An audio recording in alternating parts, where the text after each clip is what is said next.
Question number 1.9 लेते हैं students. Question number 1.9 में क्या बोला जा रहा है, देखिए जल्दी से क्वेश्चन को रीड कर लीजिए। क्वेश्चन में बोला जा रहा है कि system has two charges Q A and Q B located at points A and B. Okay, यहाँ पर क्यू ए की वैल्यू दी है, क्यू बी की वैल्यू दी है और ए और बी के कोऑर्डिनेट्स हमें यहाँ पर दिए हैं।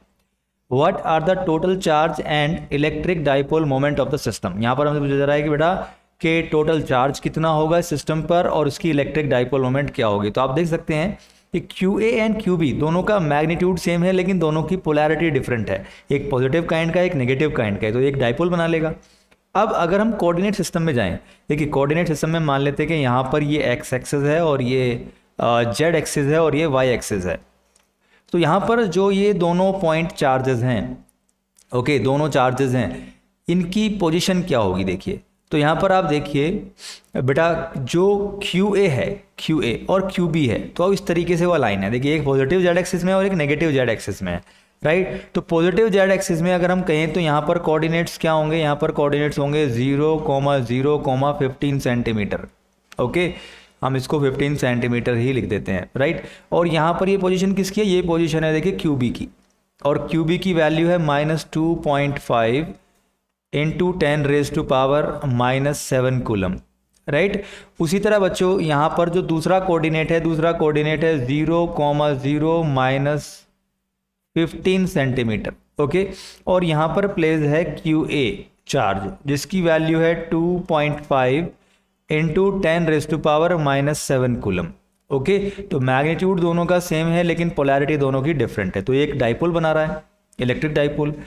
और यहाँ पर दोनों चार्जेस के बीच का जो सेपरेशन है, जो डिस्टेंस है, वो कितना हो जाएगा देखिए। देखिए एक चार्ज जो है वो 15 सेंटीमीटर ऊपर है पॉजिटिव जेड एक्सिस में, और एक चार्ज -15 सेंटीमीटर नीचे है नेगेटिव जेड एक्सिस में। अगर यहाँ पर हम ओरिजिन मान लें, ओके, तो टोटल सेपरेशन कितना हो गया दोनों का, 15 और -15 कितना हो गया टोटल, ऊपर ही 15 नीचे 15 कितना हो गया 30 सेंटीमीटर, राइट। और 30 सेंटीमीटर को हम लिख सकते हैं 0.3 मीटर, ओके। तो इस तरीके से कुछ यहाँ पर हमें पोजीशन दी हुई है दोनों की, राइट। तो सबसे पहले यहाँ पर पूछा जा रहा है टोटल चार्ज बताइए। तो अगर हम इस सिस्टम पर टोटल चार्ज देखें, नेट चार्ज देखें, टोटल कह दीजिए या फिर नेट कह दीजिए, तो नेट चार्ज कितना होगा, जितने भी चार्जेस हैं उनका एल्जेब्रिक सम। तो यहाँ पर एक क्यू ए है और एक क्यू बी है, दोनों को आप ऐड कर दीजिए। अब देखिए यहाँ पर एक नेगेटिव है और एक पॉजिटिव है, राइट। तो क्यू नेट कितना हो जाएगा, क्यू नेट होगा एक नेगेटिव चार्ज हो गया, क्यू ए कितना है, क्यू ए है 2.5 इंटू 10⁻⁻7 कूलम, और क्यू बी है नेगेटिव काइंड का, तो यहाँ पर हम नेगेटिव लिखेंगे, हो जाएगा 2.5 इंटू 10⁻⁻7। तो क्यू नेट कितना आएगा देखिए, क्यू नेट यानी नेट चार्ज कितना आएगा, 0 हो जाएगा। तो नेट चार्ज कितना हो गया, नेट चार्ज हो गया 0, ओके। अभी दूसरे में क्या पूछा जा रहा है, दूसरे पार्ट में पूछा जा रहा है इलेक्ट्रिक डाइपोल मोमेंट बताइए।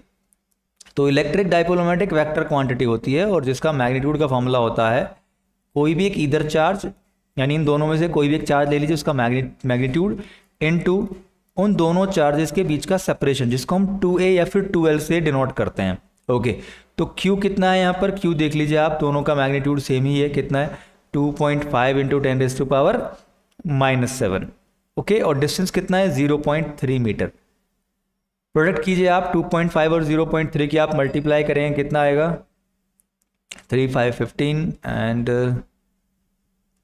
ये हो जाएगा देखिए 0.75 इंटू 10⁻⁻7 कूलम मीटर। जो यूनिट होती है इलेक्ट्रिक डाइपोल मोमेंट की होती है कूलम मीटर।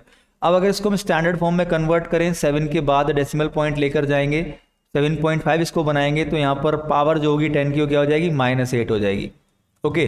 तो यहाँ पर डाइपोल मोमेंट की वैल्यू कितनी आई, 7.5 इंटू 10⁻⁻8 कूलम मीटर, और ये एक वेक्टर क्वांटिटी है। तो अगर आप पी के ऊपर एरो लगाएंगे इस तरीके से, तो आप कॉमा लगाकर उसकी डायरेक्शन भी लिख सकते हैं। इलेक्ट्रिक डाइपोल मोमेंट की डायरेक्शन होती है नेगेटिव चार्ज से पॉजिटिव चार्ज की तरफ। तो यहाँ पर आप देखिए नेगेटिव चार्ज है वो रखा है पॉजिटिव जेड एक्सिस में, और पॉजिटिव चार्ज रखा है नेगेटिव जेड एक्सिस में। तो यहाँ पर डायरेक्शन क्या हो जाएगी, इलेक्ट्रिक डाइपोल मोमेंट की डायरेक्शन हो जाएगी along negative Z axis, okay. तो हम लिखेंगे डायरेक्शन, लिख सकते हैं हम यहाँ पर, हम लिखेंगे बेटा direction along negative Z axis, okay तो इलेक्ट्रिक डाइपोल मोमेंट की जो डायरेक्शन है वो क्या हो गई, अलोंग नेगेटिव जेड एक्सिस। तो इस तरीके से हम लिखेंगे, पहले मैग्नीट्यूड लिखेंगे फिर कॉमा लगाकर उसकी डायरेक्शन लिखेंगे। Okay students, question number 1.10, video को पॉज करके क्वेश्चन को अच्छे से रीड कर लीजिएगा। क्वेश्चन में क्या बोला जा रहा है, देखिए क्वेश्चन में बोला जा रहा है कि एक इलेक्ट्रिक डाइपोल है जिसकी डाइपोल मोमेंट हमें गिवन है 4 × 10⁻⁻9 coulomb metre and it is aligned at 30 degree with the direction of a uniform electric field of magnitude 5 × 10⁴ Newton पर कूलम। बोला जा रहा है कि एक इलेक्ट्रिक डाइपोल है जिसकी डाइपोल मोमेंट यहाँ पर गिवन है, वो 30 डिग्री पर अलाइन है एक यूनिफॉर्म इलेक्ट्रिक फील्ड में जिसका मैग्नीट्यूड भी यहाँ पर हमें दिया हुआ है। ओके पूछा जा रहा है calculate the magnitude of a torque acting on the dipole, dipole पर, इलेक्ट्रिक डाइपोल पर कितना टॉर्क यहाँ पर लगेगा। तो देखिए यहाँ पर हम एक डायग्राम देख लेते हैं। मान लीजिए जो एरोज हैं ये है uniform electric field E, right, इसकी वैल्यू यहाँ पर गिवन है। ये एक इलेक्ट्रिक डाइपोल है। ओके यहाँ पर हमने मान लिया -q चार्ज है और ये +q चार्ज है, राइट। तो डाइपोल मोमेंट की डायरेक्शन क्या होती है, नेगेटिव चार्ज से पॉजिटिव चार्ज की तरफ। लेट से हमने कहा ये है इलेक्ट्रिक डाइपोल मोमेंट। अब देखिए इलेक्ट्रिक डाइपोल मोमेंट और इलेक्ट्रिक फील्ड के बीच में एंगल कितना दिया हुआ है, 30 डिग्री एंगल दिया हुआ है, राइट। तो टॉर्क का फॉर्मूला क्या होता है, टॉर्क के मैग्नीट्यूड का फॉर्मूला होता है, देखिए PE sin थीटा, राइट। यहाँ पर P होता है बच्चों इलेक्ट्रिक डाइपोल मोमेंट, E होता है electric field intensity and theta is the angle between P and E। Okay तो सिमिलरली हमें यहाँ पर सारी चीज़ें दी हुई हैं।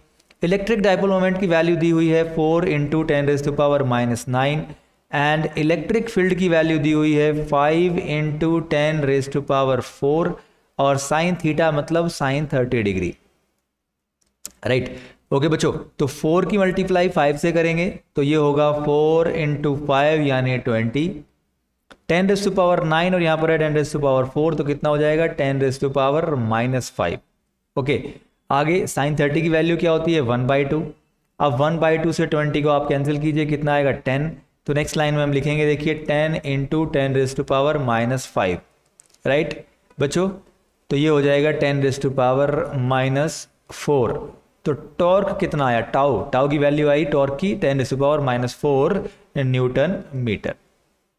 ओके क्वेश्चन नंबर 1.11, वीडियो को पॉज कीजिए और जल्दी से रीड कर लीजिए। क्वेश्चन में 2 पार्ट हैं। पहले बोला जा रहा है polythene piece rub with wool is found to have a negative charge of 3 × 10⁻⁷ coulomb, यानी पॉलीथीन और वूल को आपस में रब कराया गया है और पॉलीथीन पर कितना चार्ज अपीयर हुआ है, -3 × 10⁻⁷ कूलम।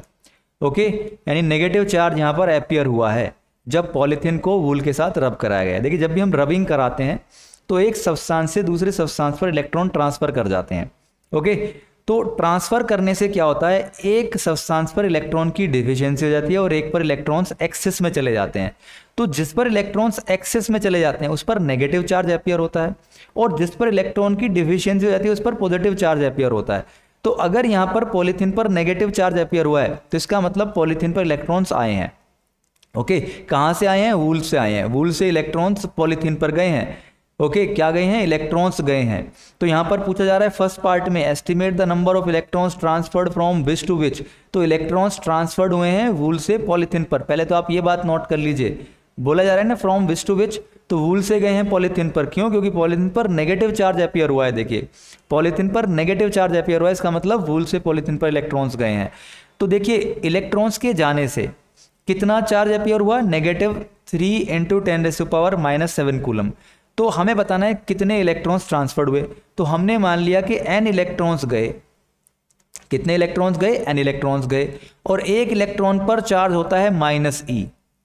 तो अगर हम n × -e करें तो वो -3 × 10⁻⁷ कूलम के इक्वल होना चाहिए, क्योंकि n की मल्टीप्लाई अगर एक इलेक्ट्रॉन के चार्ज से कर दें तो वो इतने चार्ज के इक्वल होना चाहिए, क्योंकि उन्हीं के जाने की वजह से यहाँ पर ये चार्ज अपीयर हुआ है।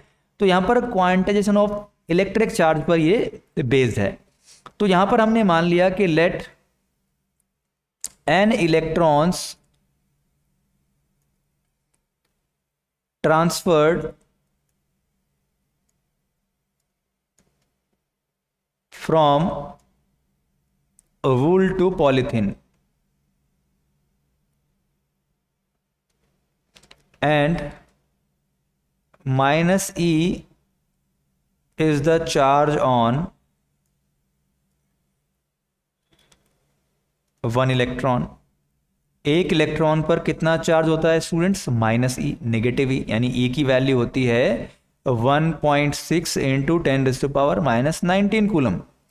तो चार्ज ऑन इलेक्ट्रॉन कितना हो गया, क्यू ई भी कह सकते हैं उसको, माइनस ई, यानी कहने का मतलब -1.6 इंटू 10⁻⁻19 कूलम। इतना चार्ज होता है एक इलेक्ट्रॉन पर। तो एक इलेक्ट्रॉन जाएगा पॉलीथीन पर, तो चार्ज पॉलीथीन पर अपियर होगा -1.6 इंटू 10⁻⁻19। अगर 2 गए तो इसका ट्वाइस कर दीजिए, 3 गए तो इसका 3 टाइम्स कर दीजिए।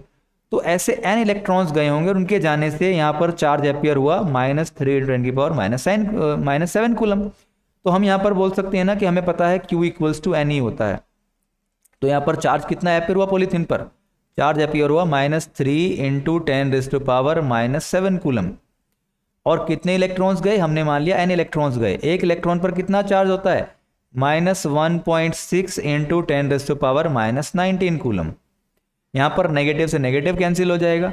n की वैल्यू कैसे आएगी, 3 इंटू 10⁻⁻7 को अगर आप डिवाइड कर दें 1.6 इंटू 10⁻⁻19 से, तो आपको यहाँ पर नंबर ऑफ इलेक्ट्रॉन्स मिल जाएंगे। और नंबर ऑफ इलेक्ट्रॉन्स की वैल्यू आएगी 1.875 इंटू 10⁻12, यानी इतने इलेक्ट्रॉन्स वूल से पॉलीथीन पर गए होंगे, तभी पॉलीथीन पर इतना चार्ज अपियर हुआ होगा। कितने इलेक्ट्रॉन गए होंगे, 1.875 इंटू 10⁻12 इलेक्ट्रॉन। ओके, अब हमसे यहाँ पर सेकेंड पार्ट में क्या पूछा जा रहा है, देखिए सेकेंड पार्ट में पूछा जा रहा है, is there a transfer of mass from wool to polythene, क्या वूल से पॉलीथीन पर कुछ मास भी ट्रांसफर हुआ है। ओके, तो अगर यहाँ से 1.875, अगर वूल से पॉलीथीन पर 1.875 इंटू 10⁻12 इलेक्ट्रॉन्स गए हैं, तो ऑब्वियस है कुछ मास ट्रांसफर हुआ है, भले ही वो नेग्लिजिबल है, क्योंकि एक इलेक्ट्रॉन का मास होता है, मास ऑफ एन इलेक्ट्रॉन कितना होता है, 9 इंटू 10⁻⁻31 kg, भले ही बहुत नेग्लिजिबल है लेकिन होता है। और अगर अब इतने इलेक्ट्रॉन्स गए हैं तो कितना मास ट्रांसफर्ड होगा, तो हम यहां पर बोल सकते हैं mass transferred, yes there is a transfer of mass from wool to polythene. पहले आप ये लिखेंगे, फिर लिखेंगे mass transferred equals to number of electrons transferred जो हुए हैं into mass of each electron. तो नंबर ऑफ इलेक्ट्रॉन्स कितने ट्रांसफर हुए हैं, 1.875 इंटू 10⁻12, और मास ऑफ ईच इलेक्ट्रॉन कितना होता है, 9 इंटू 10⁻31 kg। इसको आप सॉल्व करिए, इसको आप सॉल्व करेंगे तो वैल्यू आएगी 1.687 इंटू 10⁻18 kg। भले ही नेग्लिजिबल है लेकिन मास ट्रांसफर हुआ है, वूल से पॉलीथीन पर मास ट्रांसफर हुआ है और वो हुआ है 1.687 इंटू 10⁻18 kg। क्वेश्चन नंबर 1.12 लेते हैं। देखिए यहाँ पर 2 पार्ट हैं, फर्स्ट पार्ट पहले ले लेते हैं। फर्स्ट पार्ट में बोला जा रहा है, 2 insulated charge copper spheres A and B have their centre separated by a distance of 50 centimetre. What is the mutual force of electrostatic repulsion if the charge on each is 6.5 into 10⁻⁻7 coulomb? The radii of A and B are negligible compared to the distance of separation. देखिए यहाँ पर बोला जा रहा है 2 spheres हैं, charge copper spheres हैं A and B, दोनों पर चार्ज है QQ, है ना। तो इस पर भी चार्ज हो गया 6.5 इंटू 10⁻⁻7 कूलम, और दूसरे पर भी चार्ज कितना हो गया, Q equals to 6.5 into 10⁻⁻7 coulomb. दोनों स्फीयर्स के बीच में जो सेंटर टू सेंटर डिस्टेंस है वो कितना है, 50 सेंटीमीटर है। ओके, तो R की वैल्यू कितनी है, हम नीचे यहाँ पर लिख देते हैं 50 centimetre. R equals to 50 centimetre, जिसको हम लिख सकते हैं 0.5 मीटर। ओके, तो यहाँ पर देखिए जो रेडियाई हैं, दोनों की रेडियस हैं, वो 50 सेंटीमीटर के कंपैरिजन में बहुत नेग्लिजिबल है, तो हम दोनों को पॉइंट चार्ज ट्रीट कर सकते हैं, पॉइंट चार्ज की तरह ट्रीट कर सकते हैं। और यहाँ पर कूलम्बिक फोर्स का फॉर्मूला, यानी कूलम्स लॉ के अकॉर्डिंग फोर्स का फॉर्मूला, इलेक्ट्रोस्टैटिक फोर्स का फॉर्मूला यहाँ पर अप्लाई कर सकते हैं। That is F equals to K Q1 Q2 upon R square. अब देखिए यहाँ पर Q1 Q2 की वैल्यू सेम है, QQ है, तो हम यहाँ पर Q1 Q2 घटाकर QQ कर देंगे, और Q इंटू Q क्या हो जाएगा, Q square upon R square, K Q square upon R square. अब K की वैल्यू क्या होती है इन ऐसा सिस्टम, ये होती है 9 इंटू 10⁻⁹। क्यू स्क्वायर मतलब 6.5 इंटू 10⁻⁻7 कूलम का आपको क्या कर देना है, स्क्वायर कर देना है।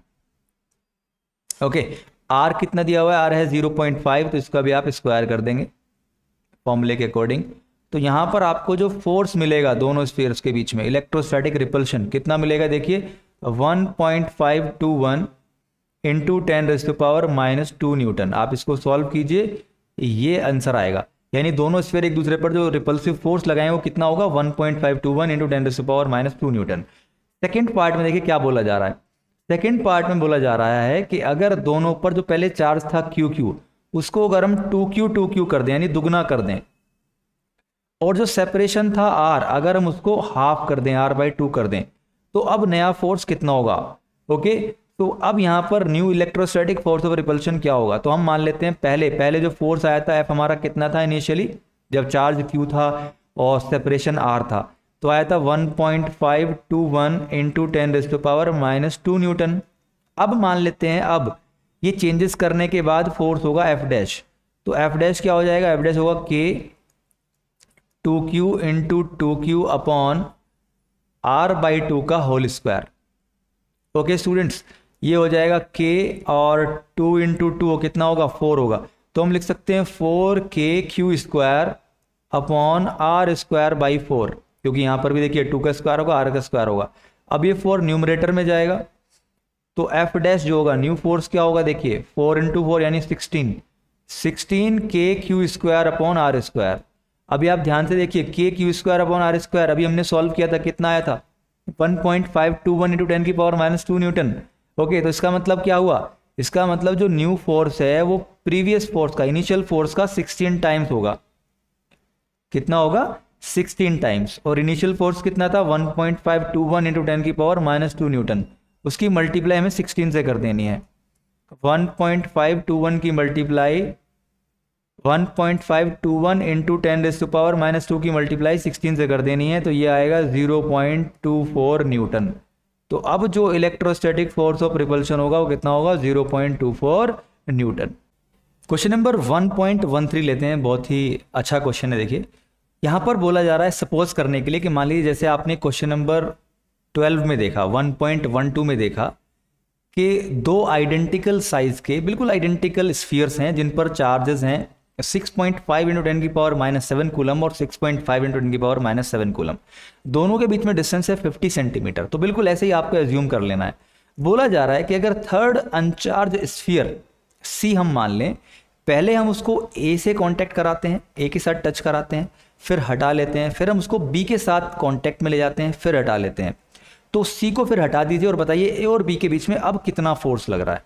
तो देखिए यहाँ पर क्या मेन चीज़ है, यहाँ पर हमें ये समझना है कि जैसे ही आप C को A के साथ कांटेक्ट में लेकर जाएंगे तो जो भी A और C पर नेट चार्ज है, देखिए C पर तो कोई चार्ज नहीं है, C तो क्या है, अनचार्ज है।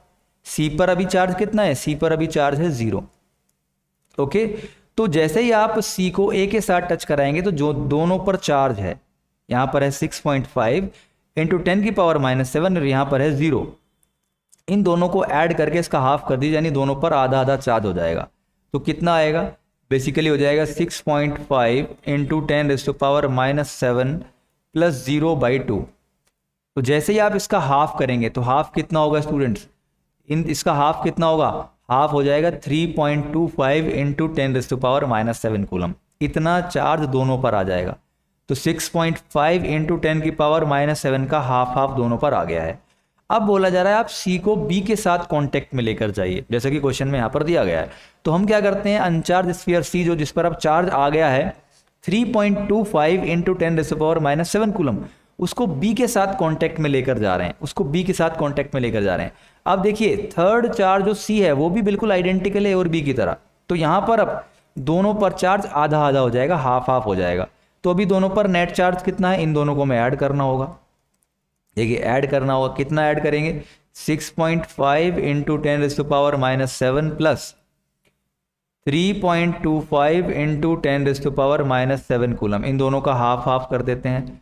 तो हाफ करेंगे तो इतना दोनों पर चार्ज आ जाएगा, कितना आ जाएगा हाफ करते ही 4.875 इंटू 10⁻⁷ कूलम, इतना दोनों पर आ जाएगा। अब उसके बाद बोल रहे हैं सी को हटा दीजिए, अब बताइए इन दोनों के बीच में कितना इलेक्ट्रोस्टैटिक फोर्स ऑफ रिपल्शन यहाँ पर लग रहा है। तो देखिए अब आपको न्यू वैल्यूज मिल गई। Q1 की वैल्यू क्या मिली अब आपको 3.25 इंटू 10⁻⁷ कूलम, और Q2 की वैल्यू आपको क्या मिली 4.875 इंटू 10⁻⁷। ये कैसे हुआ? ये C को पहले आपने A के साथ टच कराया था, फिर B के साथ टच कराया था, उससे क्या हो गया था, चार्ज आधा आधा हो गया था। ओके, अब यहाँ पर बताना है आपको कितना फोर्स ऑफ रिपल्शन यहाँ पर लगेगा, राइट। तो ये तो बहुत आसान है। अब यहाँ पर आप इलेक्ट्रोस्टैटिक फोर्स ऑफ रिपल्शन का फॉर्मूला लगाएंगे कूलम्स लॉ के अकॉर्डिंग, लेकिन आपको क्वेश्चन कैसे करना है, तो आपको क्वेश्चन करना है स्टार्टिंग से, आपको बताना है कि charge left on A, charge left on A, charge left on A when sphere C is brought in contact। Okay, so ये कितना आ जाएगा, ये होगा 6.5 इंटू 10⁻⁻⁷ का आपने हाफ कर दिया। कितना आ गया स्टूडेंट्स, ये आ गया 3.25 इंटू 10⁻⁻⁷ कूलम। सिमिलरली आप बोलेंगे charge left on sphere B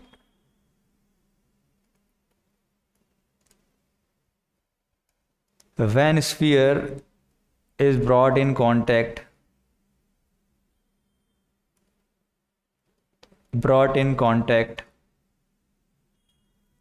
with B।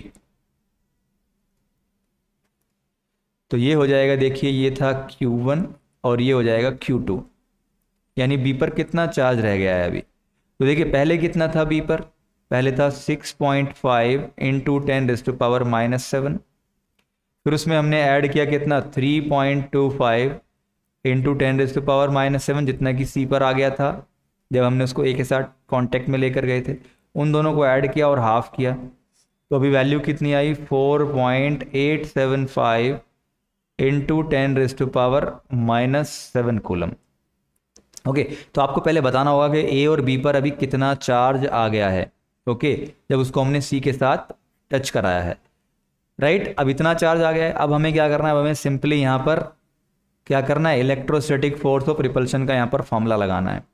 क्या होगा, कूलम्स लॉ के according F = K Q1 Q2 upon R²।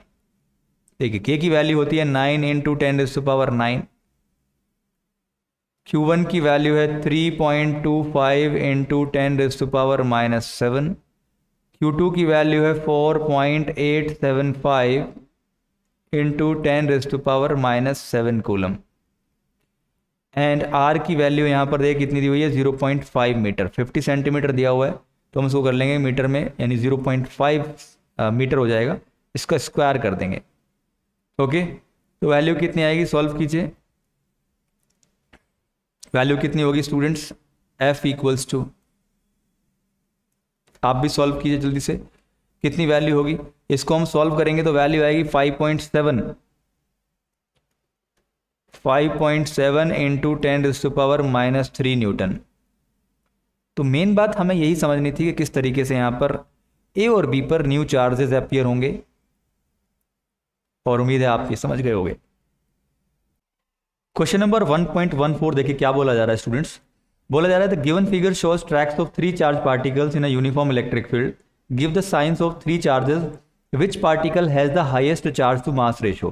तो यहाँ पर सबसे पहले हमें बताना है कि जो तीनों पार्टिकल्स यहाँ पर एक पाथ फॉलो करते हुए आगे बढ़ रहे हैं, इनमें फर्स्ट, सेकंड और थर्ड पार्टिकल, इनकी पोलैरिटी क्या होगी, यानी कौन सा पॉजिटिव होगा, कौन सा नेगेटिव काइंड का होगा। दूसरा हमें बताना है इन तीनों पार्टिकल में किसका charge to mass ratio highest होगा। तो सबसे पहले हम बात करते हैं साइन की। देखिए जब ये तीनों पार्टिकल यहाँ से अपना पाथ फॉलो करते हुए राइट की तरफ मूव कर रहे हैं इन बिटवीन द प्लेट्स, देखिए ऊपर वाली प्लेट जो है वो पॉजिटिवली चार्ज है और जो लोअर प्लेट है वो नेगेटिवली चार्ज है, तो इसका मतलब यहाँ पर एक इलेक्ट्रिक फील्ड सेटअप हो जाता है पॉजिटिव प्लेट से नेगेटिव प्लेट की तरफ। ओके, अब ये जो इलेक्ट्रिक फील्ड है ये चार्ज पार्टिकल्स पर फोर्स लगाएगा। हम जानते हैं कि किसी इलेक्ट्रिक फील्ड में, मान लीजिए हम यहाँ पर एक इलेक्ट्रिक फील्ड ड्रॉ कर लेते हैं, किसी इलेक्ट्रिक फील्ड में पॉजिटिव और नेगेटिव पार्टिकल पर किस डायरेक्शन में फोर्स लगता है। मान लीजिए इलेक्ट्रिक फील्ड है, अगर मैंने कहा यहाँ पर एक पॉजिटिव पार्टिकल हमने प्लेस कर दिया तो पॉजिटिव पार्टिकल पर फील्ड के अलोंग फोर्स लगता है, हम जानते हैं। और अगर हम नेगेटिव पार्टिकल प्लेस करते हैं इलेक्ट्रिक फील्ड में तो नेगेटिव पार्टिकल पर इलेक्ट्रिक फील्ड के अपोजिट डायरेक्शन में फोर्स लगता है, ये बात हम जानते हैं। तो यहाँ पर आप देखिए अगर फर्स्ट और सेकेंड पार्टिकल ऊपर की तरफ डिफ्लेक्ट हुए हैं तो इसका मतलब क्या है, इसका मतलब इन पर फील्ड के अपोजिट डायरेक्शन में फोर्स लग रहा है। दोनों पर देखिए अपवर्ड डायरेक्शन में फोर्स लग रहा है, इसका मतलब इन पर फील्ड के अपोजिट डायरेक्शन में फोर्स लगा हुआ, इसलिए वो ऊपर की तरफ डिफ्लेक्ट हो गए। तो कहने का मतलब ये दोनों कैसे पार्टिकल्स हुए, ये दोनों नेगेटिवली चार्ज पार्टिकल्स हुए। फर्स्ट और सेकंड कैसे पार्टिकल हुए, negatively charge particle. Third particle अगर फील्ड की डायरेक्शन में ही डिफ्लेक्ट हुआ है, डाउनवर्ड डायरेक्शन में, तो इसका मतलब ये कैसा पार्टिकल होगा, इसकी पोलैरिटी होगी पॉजिटिव। तो हमने यहां पर समझ लिया कि तीनों पार्टिकल की पोलैरिटीज क्या होंगी, कौन सा पॉजिटिव होगा कौन सा नेगेटिव होगा। तो थर्ड पार्टिकल पॉजिटिव होगा, बाकी फर्स्ट और सेकंड पार्टिकल जो है वो नेगेटिव होंगे। आगे बोला जा रहा है कि which particle has the highest charge to mass ratio. तो देखिए आप यहां पर ध्यान से देखिए कि जब ये अपनी ट्रेजेक्टरी फॉलो कर रहे हैं तो जो इनका इनिशियल वेलोसिटी वेक्टर है उसकी डायरेक्शन ये है। तो अगर हम थर्ड पार्टिकल की देखें तो थर्ड पार्टिकल का जो वेलोसिटी वेक्टर है ये है, तो ये अपनी इनिशियल डायरेक्शन से कितना डिफ्लेक्ट हो गया है, देखिए बहुत ज़्यादा डिफ्लेक्ट हुआ है as compare to first and second. अगर हम फर्स्ट की बात करें या सेकंड की बात करें तो इन दोनों के कंपैरिजन में थर्ड पार्टिकल अपनी इनिशियल डायरेक्शन से ज़्यादा डिफ्लेक्ट हुआ है, ज़्यादा डिविएट हुआ है। तो यहाँ पर हम जानते हैं कि जो ये डिफ्लेक्शन है वाई, ये चार्ज टू मास रेशो के डायरेक्टली प्रोपोर्शनल होता है। ओके स्टूडेंट्स, तो यहाँ पर देखिए आप, जिसका डिफ्लेक्शन ज़्यादा होगा उसी की चार्ज टू मास रेशो ज़्यादा होगा। So if we compare their deflection then we find that जो चार्ज टू मास रेशो है, यहाँ पर हम लिखेंगे चार्ज टू मास रेशो जो है, mass ratio is highest for third particle, is highest for third particle। क्यों? क्योंकि यहां पर डिफ्लेक्शन y जो है along y डायरेक्शन में वो थर्ड पार्टिकल के लिए सबसे ज्यादा है। स्टूडेंट्स क्वेश्चन नंबर 1.15 लेते हैं स्टूडेंट्स, जल्दी से वीडियो पॉज करके इसको रीड कर लीजिएगा। यहाँ पर क्या बोला जा रहा है, देखिए यहाँ पर बोला जा रहा है कि XYZ कोऑर्डिनेट्स में अगर हम इलेक्ट्रिक फील्ड इंटेंसिटी की डायरेक्शन देखें, इलेक्ट्रिक फील्ड की डायरेक्शन देखें तो वो अलोंग एक्स एक्सिस है। जैसा कि यहाँ पर आप देख पा रहे हैं इलेक्ट्रिक फील्ड की वैल्यू दी है वेक्टर फॉर्म में, है ना। इसका मैग्नीट्यूड दिया है 3 × 10⁻³ न्यूटन पर कूलम, और यहाँ पर आई कैप दिया हुआ है। आई कैप का मतलब क्या है, आई कैप क्या है, एक यूनिट वेक्टर है अलोंग एक्स एक्सिस। इसका मतलब क्या हुआ, इलेक्ट्रिक फील्ड की जो डायरेक्शन है वो अलोंग एक्स एक्सिस है। आगे बोला जा रहा है what is the flux of this field through a square of side 10 centimetre on a side whose plane is parallel to the YZ plane. तो यहाँ पर बोला जा रहा है कि मान लीजिए कि स्क्वायर है जिसकी साइड हैं 10 सेंटीमीटर की। ओके, जैसे मान लीजिए ये भी साइड इसकी 10 सेंटीमीटर की है और बाकी साइड्स भी इसकी 10 सेंटीमीटर्स की हैं। तो हमें बताना है इस स्क्वायर से इस स्क्वायर के थ्रू कितना फ्लक्स होगा। ओके, तो यहाँ पर आप देखिए जो ये स्क्वायर है इसका जो एरिया होगा यानी एरिया वेक्टर है उसकी डायरेक्शन क्या होगी, इसके नॉर्मल एन कैप से हम उसको बता देते हैं। तो यहाँ पर आप देखिए इलेक्ट्रिक फील्ड की डायरेक्शन भी एक्स एक्सिस के अलोंग है और नॉर्मल की डायरेक्शन भी एक्स एक्सिस के अलोंग है, यानी जो एरिया का नॉर्मल है। तो यहाँ पर जो एंगल होगा इलेक्ट्रिक फील्ड और नॉर्मल के बीच में कितना हो जाएगा, 0 डिग्री। कहने का मतलब एरिया वेक्टर की डायरेक्शन इलेक्ट्रिक फील्ड की डायरेक्शन ही है, एरिया वेक्टर की डायरेक्शन उसके नॉर्मल की डायरेक्शन होती है। तो स्क्वायर के नॉर्मल की डायरेक्शन और इलेक्ट्रिक फील्ड की डायरेक्शन दोनों सेम है, तो इसका मतलब थीटा हो गया angle between electric field and area vector is 0 degree.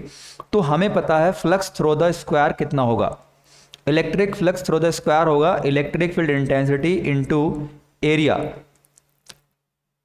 And cos theta. Okay, अब यहां पर देखिए इलेक्ट्रिक फील्ड की वैल्यू हमें दी है 3 × 10⁻³ और एरिया क्या होगा, यहाँ पर देखिए स्क्वायर का एरिया। अगर हम स्क्वायर के एरिया की बात करें तो एरिया क्या होता है, साइड का स्क्वायर। ओके, और साइड कितना, यहाँ पर साइड है 10 सेंटीमीटर, इसको हम मीटर में लिखेंगे तो कितना हो जाएगा 0.1 मीटर। तो यहाँ पर आ जाएगा 0.1 × 0.1 कितना होगा स्टूडेंट्स, ये होगा 0.01 मीटर स्क्वायर, जिसको हम लिख सकते हैं 10⁻⁻² मीटर स्क्वायर। ओके स्टूडेंट्स, तो यहाँ पर हम एरिया की जगह क्या लिखेंगे, एरिया की जगह लिखेंगे 10⁻⁻² और cos थीटा की जगह हम लिख देंगे cos 0 डिग्री, क्योंकि यहाँ पर आपने देखा एरिया वेक्टर और इलेक्ट्रिक फील्ड वेक्टर दोनों के बीच में एंगल 0 डिग्री है। cos 0 डिग्री की वैल्यू 1 होती है, तो ये हो जाएगा 3 इंटू 10⁻³ इंटू 10⁻⁻²। अब देखिए यहाँ पर 10⁻³ है और यहाँ पर 10⁻⁻² है, तो ये कितना हो जाएगा 10 हो जाएगा, तो ये होगा 3 इंटू 10, यानी कितना आंसर आएगा स्टूडेंट्स, ये आ जाएगा 30 न्यूटन मीटर स्क्वायर पर कूलम। तो यहाँ पर फ्लक्स थ्रू द स्क्वायर हो गया 30 न्यूटन मीटर स्क्वायर पर कूलम।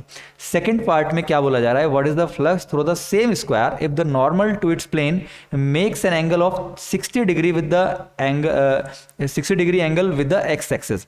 तो अगर सेम स्क्वायर एक्स एक्सिस के साथ 60 डिग्री का एंगल बनाता है, जैसे कि यहाँ पर आप देखिए, अगर हम इस तरीके से फिगर ड्रॉ करें और इलेक्ट्रिक फील्ड या फिर एक्स एक्सिस के साथ जो नॉर्मल यानी एरिया वेक्टर की डायरेक्शन जो एंगल बना रही है वो बना रही है 60 डिग्री, तो यहाँ पर थीटा की वैल्यू 60 डिग्री हो जाएगी, सिंपल। तो यहाँ पर देखिए जो हम थीटा की वैल्यू रखते हैं, थीटा क्या होता है, थीटा मैं दोबारा बता रहा हूँ, थीटा होता है नॉर्मल की डायरेक्शन, सरफेस के नॉर्मल की डायरेक्शन प्लस इलेक्ट्रिक फील्ड की डायरेक्शन के बीच में जो एंगल होता है। अगर यहाँ पर आपको दिया होता कि सरफेस जो है उसका प्लेन एक्स एक्सिस के साथ या फिर इलेक्ट्रिक फील्ड के साथ एंगल बना रहा है 30 डिग्री, तो भी आप थीटा की वैल्यू 60 डिग्री ही लिखते, क्योंकि हमें एंगल चाहिए होता है नॉर्मल और इलेक्ट्रिक फील्ड के बीच में। तो यहाँ पर फाई ई क्या होगा स्टूडेंट्स, यहाँ पर फाई ई हो जाएगा electric field into area into cos theta, यानी ई ए कॉस थीटा। अब यहाँ पर इलेक्ट्रिक फील्ड की वैल्यू अगेन हमें वही वैल्यू पुट करनी है, 3 इंटू 10⁻3। एरिया की वैल्यू हमने अभी ऑब्टेन की थी 10⁻⁻2, एंड आगे हम लिखेंगे कॉस 60 डिग्री, और cos 60 डिग्री की वैल्यू होती है 1/2, तो ये हो जाएगा 3 इंटू 10 इंटू 1/2, ओके। एंड इसको हम कट कर सकते हैं 10 को, ये हो जाएगा 5 और आंसर आएगा 15 न्यूटन मीटर स्क्वायर पर कूलम। क्वेश्चन नंबर 1.16 में देखिए क्या बोला जा रहा है, यहाँ पर बोला जा रहा है what is the net flux of the uniform electric field of question 15 above throw a cube of side 20 cm oriented so that its faces are parallel to the coordinate planes। देखिए यहाँ पर क्या बोला जा रहा है इस क्वेश्चन में, समझ लेते हैं अच्छे से। यहाँ पर बोला जा रहा है कोऑर्डिनेट सिस्टम है, उस कोऑर्डिनेट सिस्टम में एक इलेक्ट्रिक फील्ड है अलोंग एक्स एक्सिस, जैसा कि क्वेश्चन नंबर 15 में दिया हुआ एक्सरसाइज में, और इलेक्ट्रिक फील्ड की वैल्यू कितनी दी हुई है, उसमें दी हुई है 3 इंटू 10⁻³ न्यूटन पर कूलम, और वहां पर एक स्क्वायर के थ्रू इलेक्ट्रिक फ्लक्स पूछा गया था, ओके। लेकिन यहाँ पर क्या बोला जा रहा है, यहाँ पर बोला जा रहा है कि आपको एक क्यूब प्लेस करना है, क्यूब की साइड होगी 20 सेंटीमीटर, ओके। तो यहाँ पर आप देख पा रहे हैं कि जो क्यूब के तीनों फेस हैं, जैसे कि लेफ्ट वाला, ये वाला और डाउनवर्ड वाला, तीनों face Y Z, X Z और एक्स वाई के पैरेलल हैं। जैसे कि यहाँ पर आप देख पा रहे हैं ये वाला जो फेस है ये हो जाता है एक्स वाई प्लेन में, उसी तरह ये वाला फेस हो जाता है वाई जेड प्लेन में, और ये वाला जो फेस है ये हो जाता है एक्स जेड प्लेन में, राइट। तो ऐसे इसको प्लेस करना है। तो बोला जा रहा है यहाँ पर बताइए net electric flux through the cube. तो देखिए net electric flux through the cube जो होगा वो 0 होगा यहाँ पर, क्यों, क्योंकि because the number of field lines entering the cube is same as the number of lines leaving the cube, यानी जितनी इलेक्ट्रिक फील्ड लाइंस क्यूब में एंटर कर रही हैं उतनी ही लीव कर रही हैं। तो net flux through the close surface जो कि यहाँ पर क्यूब है वो क्या हो जाएगा, वो 0 हो जाएगा। यहाँ पर किसी स्क्वायर के अक्रॉस नहीं पूछा जा रहा है या किसी सरफेस के अक्रॉस नहीं पूछा जा रहा है, यहाँ पर एक क्लोज सरफेस है। क्लोज सरफेस कैसा है, क्यूब है। तो नेट फ्लक्स का मतलब होता है कि कितना फ्लक्स या तो इस क्लोज सरफेस से बाहर आ रहा हो या फिर इस क्लोज सरफेस के अंदर एंटर कर रहा हो। तो यहां पर तो जितना एंटर कर रहा है उतना ही लीव कर रहा है। तो यहां पर net flux over the close surface over the cube क्या होगा, 0 होगा स्टूडेंट्स। क्वेश्चन नंबर 1.17 में देखिए क्या बोला जा रहा है। बोला जा रहा है careful measurement of the electric field at the surface of a black box indicates that the net outward flux through the surface of the box is 8 into 10⁻³ newton metre square पर कूलम। फर्स्ट पार्ट में पूछा जा रहा है what is the net charge inside the box, and second part में पूछा जा रहा है if the net outward flux through the surface of the box were 0 could you conclude that there were no charges inside the box, why और why not.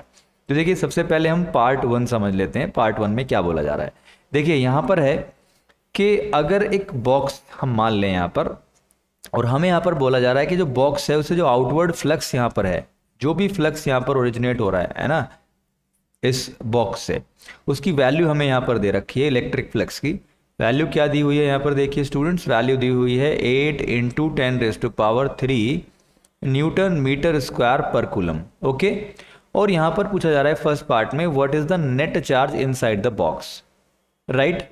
तो मान लीजिए अगर इसके अंदर Q चार्ज है, अगर Q चार्ज है तभी तो फ्लक्स निकल रहा है यहाँ से, है ना, बॉक्स से जो फ्लक्स निकल रहा है तभी तो निकले, अंदर कुछ चार्ज होगा। तो हमें पता है गॉस लॉ क्या कहता है, देखिए गॉस लॉ के अकॉर्डिंग जो फ्लक्स होता है ना, जो फ्लक्स ओरिजिनेट करता है मान लीजिए, तो वो किसके इक्वल होता है, वो होता है चार्ज, नेट चार्ज कितना किसी सरफेस के अंदर है, किसी बॉक्स के या किसी सरफेस के अंदर है, राइट, और उसको हम डिवाइड कर देते हैं एप्सिलॉन नॉट से। तो Q/ε0 के इक्वल होता है इलेक्ट्रिक फ्लक्स की वैल्यू। इलेक्ट्रिक फ्लक्स होता है number of electric field lines, right. तो number of electric field lines हमें यहाँ पर दिए हैं 8 × 10⁻³ तो हम यहाँ पर लिख देते हैं फाई ई के प्लेस पर 8 × 10⁻³ Q को हम एज इट इज रहने देते हैं और यहाँ पर हम वैल्यू पुट करेंगे एप्सिलॉन नॉट की। एप्सिलॉन नॉट की वैल्यू क्या होती है स्टूडेंट्स, एप्सिलॉन नॉट की वैल्यू होती है 8.85 × 10⁻⁻12। ओके, ये आप बहुत अच्छे से जानते हैं। तो यहाँ पर Q की वैल्यू क्या होगी, देखिए Q की वैल्यू कैसे आएगी, अगर हम 8 × 10⁻³ का हम प्रोडक्ट कर दें किसके साथ, एप्सिलॉन नॉट की वैल्यू के साथ, यानी 8.85 × 10⁻⁻12 के साथ, तो वैल्यू कितनी आएगी, देखिए वैल्यू आ जाएगी स्टूडेंट 0.07 × 10⁻⁻6 कूलम, जिसको हम 0.07 माइक्रो कूलम कह सकते हैं। तो इसका मतलब बॉक्स के अंदर कितना चार्ज होगा, बॉक्स के अंदर चार्ज होगा 0.07 माइक्रो कूलम। तभी इस बॉक्स से जो फ्लक्स यहाँ पर निकलेगा वो कितना होगा, 8 × 10⁻³ न्यूटन मीटर स्क्वायर पर कूलम। अब देखिए यहाँ पर सेकेंड पार्ट में बोला जा रहा है कि अगर बॉक्स से जो आउटवर्ड फ्लक्स है उसकी वैल्यू 0 है, तो क्या आप ये कहेंगे कि बॉक्स के अंदर कोई चार्ज नहीं है?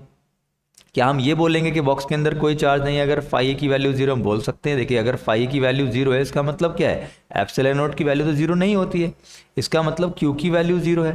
देखिए यहाँ पर आप समझिए, अगर यहाँ से फ्लक्स की वैल्यू 0 है, राइट, अगर यहाँ से फ्लक्स की वैल्यू 0 है, इलेक्ट्रिक फ्लक्स की वैल्यू 0 है, तो इलेक्ट्रिक फ्लक्स किसके इक्वल होता है, Q/ε0 के। इसका मतलब Q/ε0 0 के इक्वल हुआ। तो यहाँ पर आप देखिए एप्सिलॉन नॉट की वैल्यू तो क्या होती है 8.85 × 10⁻⁻12। तो यहाँ पर हम कह सकते हैं कि भाई Q की वैल्यू 0 है। कहने का मतलब ये है कि बॉक्स के अंदर या तो चार्ज है ही नहीं, या फिर हम ये कह सकते हैं जितना पॉजिटिव चार्ज है उतना ही नेगेटिव चार्ज है। तो हम यही नहीं कहेंगे कि चार्ज 0 है या चार्ज है नहीं, हम ये भी बोल सकते हैं कि नेट चार्ज 0 है। कहने का मतलब नेट चार्ज 0, इसका मतलब जितना पॉजिटिव है उतना नेगेटिव है। इसका मतलब ये हुआ, जैसे मान लीजिए अगर अंदर +3 माइक्रो कूलम है तो हो सकता है अंदर -3 माइक्रो कूलम भी हो। तो इसका मतलब ये हुआ जितना फ्लक्स यहाँ से लीव करेगा उतना ही वापस से एंटर करेगा। तो net flux through the surface through the box कितना होगा, 0 होगा। ओके स्टूडेंट्स, तो हम बोलेंगे when phi = 0 it means that either algebraic sum of the charges inside the box must be 0 और there may no charge inside the box. हो सकता है चार्ज बॉक्स के अंदर कोई चार्ज ना हो, या फिर हो तो जितना पॉजिटिव है उतना ही नेगेटिव है। ओके स्टूडेंट्स, क्वेश्चन नंबर 1.18 लेते हैं स्टूडेंट्स। बोला जा रहा है a point charge +10 micro coulomb is at a distance of 5 centimetre directly above the centre of a square of side 10 centimetre as shown in figure, what is the magnitude of electric flux through the square. यहाँ पर बोला जा रहा है, देखिए diagram में देखिए आप, एक 10 माइक्रो कूलम का चार्ज है, पॉइंट चार्ज है जो कि 5 सेंटीमीटर अबव है, 5 सेंटीमीटर अबव एक स्क्वायर के ऊपर प्लेस्ड है। और जो ये स्क्वायर यहाँ पर दिया हुआ है नीचे, इसकी जो साइड्स हैं वो हैं 10 सेंटीमीटर की। मान लीजिए ये भी 10 सेंटीमीटर है, सभी साइड्स जो है यहाँ पर 10 सेंटीमीटर की हैं। तो हमें बताना है कि इस स्क्वायर के अक्रॉस, इस स्क्वायर के थ्रू कितना नेट इलेक्ट्रिक फ्लक्स होगा, what is the magnitude of electric flux through the square. तो यहाँ पर हम अप्लाई करेंगे गॉस लॉ। ओके, यहाँ पर हम ये वाला फॉर्मूला नहीं लगाएंगे, फाई E = EA cos θ। अब ये वाला फॉर्मूला क्यों नहीं लगाएंगे, क्योंकि यहाँ पर आप हमको प्रॉपर डाटा गिवन नहीं है, हमें यहाँ पर इलेक्ट्रिक फील्ड नहीं दिया हुआ है, यहाँ पर हमें पॉइंट चार्ज दिया हुआ है। ओके, तो यहाँ पर हमें चार्ज दिया हुआ है कि स्क्वायर से ऊपर कितनी दूरी पर हमें वो चार्ज रखा है और कितना चार्ज रखा है। तो हम यहाँ पर गॉस लॉ लगाएंगे। तो थोड़ा गॉस लॉ के बारे में समझ लेते हैं शॉर्ट में। गॉस लॉ ये कहता है कि किसी भी सरफेस के अंदर, क्लोज सरफेस के अंदर, यानी कहने का मतलब एक सरफेस ने अगर कोई चार्ज को एनक्लोज कर रखा है, कवर कर रखा है चारों तरफ से, तो उस सरफेस से जो इलेक्ट्रिक फील्ड लाइंस निकलेंगी, number of electric field lines कह लीजिए या फिर इलेक्ट्रिक फ्लक्स कह लीजिए, इलेक्ट्रिक फ्लक्स जो होगा उस सरफेस के अक्रॉस वो कितना होगा, वो होगा फाई ई, यानी फाई ई हम यूज़ करते हैं इलेक्ट्रिक फ्लक्स को डिनोट करने के लिए। फ्लक्स होगा कि कितना चार्ज उस सरफेस के अंदर है अपॉन एप्सिलॉन नॉट की वैल्यू। ओके, यानी एप्सिलॉन नॉट से आप डिवाइड कर दीजिए net charge that is enclose inside the surface, जो कि सरफेस के अंदर एनक्लोज है। अब देखिए यहाँ पर एप्सिलॉन नॉट की वैल्यू आपको पता है कितनी होती है, 8.85 × 10⁻⁻12 कूलम स्क्वायर पर न्यूटन मीटर स्क्वायर। तो अगर हम इस क्वेश्चन में जाएं वापस से, इस क्वेश्चन को आप देखिए, यहाँ पर एक पॉइंट चार्ज दिया है और एक स्क्वायर उससे थोड़ा सा दूर दिया हुआ है। अब यहाँ पर इस स्क्वायर के चारों तरफ कोई क्लोज सरफेस नहीं है, तो अगर हम ऐसा इमेजिन कर लें, हम एक इमेजिनरी क्यूब मान लें जिसने कि इस चार्ज को क्या कर रखा है, एनक्लोज कर रखा है ना, और इस क्यूब का हर फेस जो होगा उसका एरिया इस स्क्वायर के इक्वल ही होगा। हमने कुछ इस तरीके से एज्यूम किया है, इमेजिन किया है। तो देखिए यहाँ ने अब इस क्यूब ने, यहाँ पर इस क्यूब ने इस 10 माइक्रोकूलम चार्ज को एनक्लोज कर लिया है। तो इस पूरे क्यूब से कितना फ्लक्स निकलेगा, इस पूरे क्यूब से फ्लक्स निकलेगा phi E equals to Q by epsilon not.